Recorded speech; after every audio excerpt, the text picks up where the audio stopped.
Hello everyone, welcome back to my channel, and those who are new on this channel, please do not forget to subscribe our amazing channel. And this video lecture is regarding cofactor and type of reaction in citric acid cycle. Citric acid cycle की अगर बात करें तो citric acid cycle total 8 steps में complete होते हैं.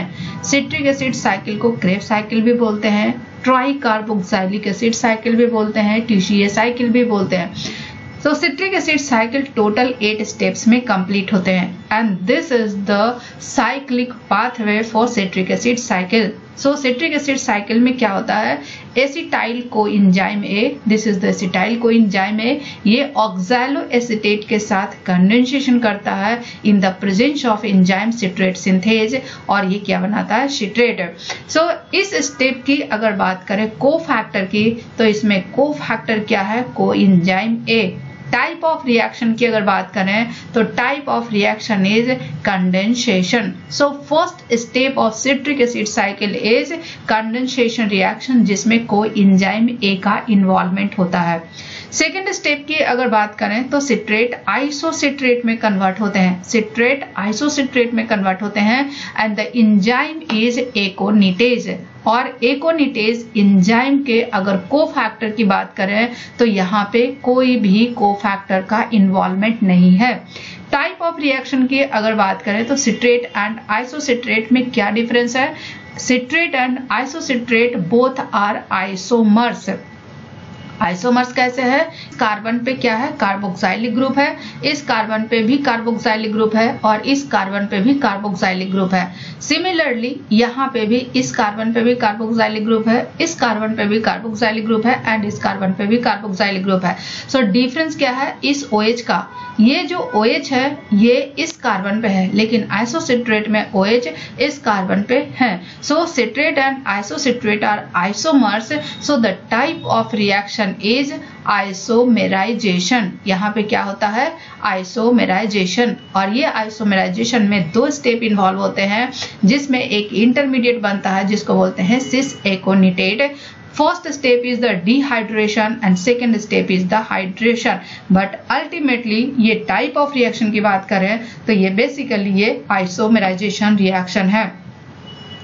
Next step की बात करें तो आइसोसिट्रेट से बनता है अल्फा कीटोग्लूटरेट, और इस स्टेप में ऑक्सीडेशन भी होता है एंड डीकार्बोक्सिलेशन भी होता है. सो टाइप ऑफ रिएक्शन की अगर बात करें तो ये क्या है, इट इज ऑक्सीडेटिव डीकार्बोक्सिलेशन. क्या है, ऑक्सीडेटिव डीकार्बोक्सिलेशन.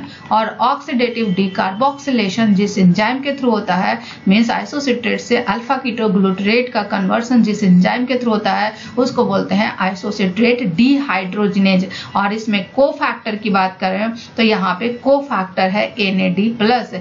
इस स्टेप में NAD+ का रिडक्शन होता है और ये NADH का फॉर्मेशन करता है. Next step that is fourth step की अगर बात करें तो इट इज अल्फा कीटोग्लूटरेट से सक्सिनाइल को एंजाइम A बनता है, and the enzyme is alpha ketoglutarate dehydrogenase. और इस स्टेप में भी ऑक्सीडेशन एंड डीकार्बोक्सिलेशन होता है. So this step is also oxidative decarboxylation. क्या है, ऑक्सीडेटिव डीकार्बोक्सिलेशन. यहाँ पे अगर कोफैक्टर की बात करें तो यहाँ पे भी कोफैक्टर क्या है, NAD+ है, और इस NAD+ का क्या हो रहा है, रिडक्शन हो रहा है, और ये क्या बना रहा है, NADH बना रहा है. क्या बना रहा है, NADH बना रहा है. क्या यहाँ पे एक ही कोफैक्टर है, नहीं, यहाँ पे 2 कोफैक्टर है. एक कोफैक्टर कोएंजाइम A भी है. सो फोर्थ स्टेप में 2 कोफैक्टर का इन्वॉल्वमेंट है, that is NAD+ coenzyme A, and the another factor is TPP, thiamine pyrophosphate. So इस रिएक्शन में टोटल 3 कोफैक्टर है, NAD+, coenzyme A and TPP, and the reaction is oxidative decarboxylation. Next step that is fifth step की अगर बात करें तो succinyl को enzyme A succinate में कन्वर्ट होता है, और इस रिएक्शन में जो एंजाइम इन्वॉल्व है that is succinyl coenzyme A synthetase, क्योंकि इस रिएक्शन में एटीपी या जीटीपी का इन्वॉल्वमेंट है। सो वैसा रिएक्शन जिसमें एटीपी एंड जीटीपी का इन्वॉल्वमेंट होता है उसको सिंथेज नहीं बोलते हैं, उसको सिंथेटेज बोलते हैं। So this reaction is catalysed by succinyl coenzyme A synthetase. So वैसा कंडेंसेशन रिएक्शन जिसमें एटीपी या जीटीपी का इन्वॉल्वमेंट हो उसको सिंथेटेज बोलते हैं। और सिट्रेट सिंथेज की अगर बात करें तो इस रिएक्शन में ये भी कंडेंसेशन है, बट इस रिएक्शन में एटीपी या जीटीपी का इन्वॉल्वमेंट नहीं है, इसलिए इसको सिंथेज बोलते हैं। सो सक्सिनाइल कोएंजाइम ए से जो सक्सिनेट बनता है, इस रिएक्शन को कौन सा एंजाइम कैटालाइज करता है? Succinyl coenzyme A synthetase. और इसमें क्या कोफैक्टर का इन्वॉल्वमेंट है? कोफैक्टर है यहाँ पे, कोफैक्टर यहाँ पे है कोएंजाइम ए। और ये रिएक्शन क्या है? क्योंकि यहाँ पे एटीपी का फॉर्मेशन हो रहा है, so this is the substrate level phosphorylation. ये क्या है? Substrate level phosphorylation. Substrate level phosphorylation ये सिट्रिक एसिड साइकिल का एक स्टेप ही है जहाँ पे सबस्ट्रेट लेवल फॉस्फोराइलेशन होते हैं। यहाँ पे कोफैक्टर क्या है? Coenzyme A. Type of reaction की बात करें तो it is the substrate level phosphorylation. So पूरे सिट्रिक एसिड साइकिल में सिर्फ एक स्टेप है जहां पे सबस्ट्रेट लेवल फॉस्फोराइलेशन होते हैं and it is conversion of succinyl coenzyme A to succinate. Now succinate से फ्यूमरेट बनता है और इस रिएक्शन को जो एंजाइम कैटालाइज करता है वो क्या है? Malate dehydrogenase. और यहाँ पे कोफैक्टर क्या है?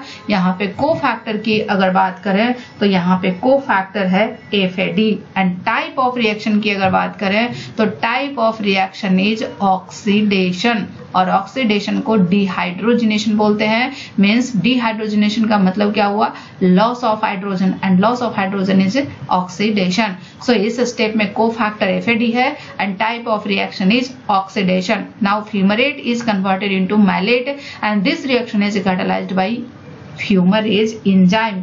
और इस रिएक्शन में अगर कोफैक्टर की बात करें तो यहाँ पे कोफैक्टर कुछ भी नहीं है। इस रिएक्शन में कोई भी कोफैक्टर का इन्वॉल्वमेंट नहीं है and the type of reaction is basically hydration, क्योंकि यहाँ पे वाटर का एडिशन हो रहा है। Now malate converted into oxaloacetate and the enzyme is malate dehydrogenase।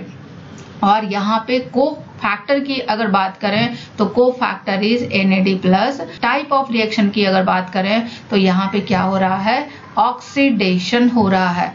So this is all about cofactor and type of reaction in the citric acid cycle.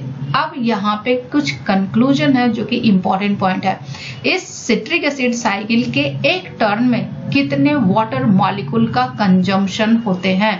Total water molecule consumption in one turn off citric acid cycle कितने होते हैं? Total 2 molecule होते हैं। एक तो यहाँ पे जो कि ऑक्सैलोएसीटेट एंड एसिटाइल कोएंजाइम ए मिलके क्या बनाता है? सिट्रेट।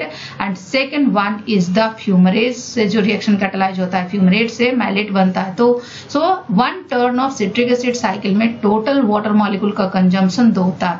यहाँ पे भी होते हैं बट जो वाटर मॉलिक्यूल डिहाइड्रेशन के थ्रू निकलता है वही वाटर मॉलिक्यूल फिर यहाँ पे यूज हो जाता है। So total water molecule consumption in one citric acid cycle turn is the 2। Oxidative decarboxylation 2 step में होता है। एक तो आइसोसिट्रेट से अल्फा कीटोग्लूट्रेट में कन्वर्ट करने में और दूसरा अल्फा कीटोग्लूट्रेट से सक्सिनाइल को एंजाइम में कन्वर्ट करने में। और जो भी ऑक्सीडेटिव डिकार्बोक्सिलेशन का स्टेप है वहां पे NADH का फॉर्मेशन हो रहा है। वहीं पे अगर ऑक्सीडेशन की बात करें तो ऑक्सीडेशन सिंपली 2 स्टेप में होता है। पहला सक्सिनेट से फ्यूमरेट बनने में और दूसरा मैलेट से ऑक्सैलोएसीटेट बनने में। सो सिंपली ऑक्सीडेशन 2 स्टेप है, ऑक्सीडेटिव डिकार्बोक्सिलेशन 2 स्टेप है, सबस्ट्रेट लेवल फॉस्फोराइलेशन 1 स्टेप है एंड हाइड्रेशन 2 स्टेप है। This step and this step है। सो हाइड्रेशन की बात करें means total citric acid cycle में 2 मॉलिक्यूल वाटर यूज होते हैं। टोटल NADH फॉर्मेशन की अगर बात करें तो एक सिट्रिक एसिड साइकिल टर्न में टोटल 3 मॉलिक्यूल NADH का फॉर्मेशन होता है। FADH2 की अगर बात करें तो टोटल 1 FADH2 का फॉर्मेशन होता है। ATP या GTP की अगर बात करें तो टोटल 1 ATP या GTP का फॉर्मेशन होता है। So this is all about cofactor and type of reaction in the citric acid cycle.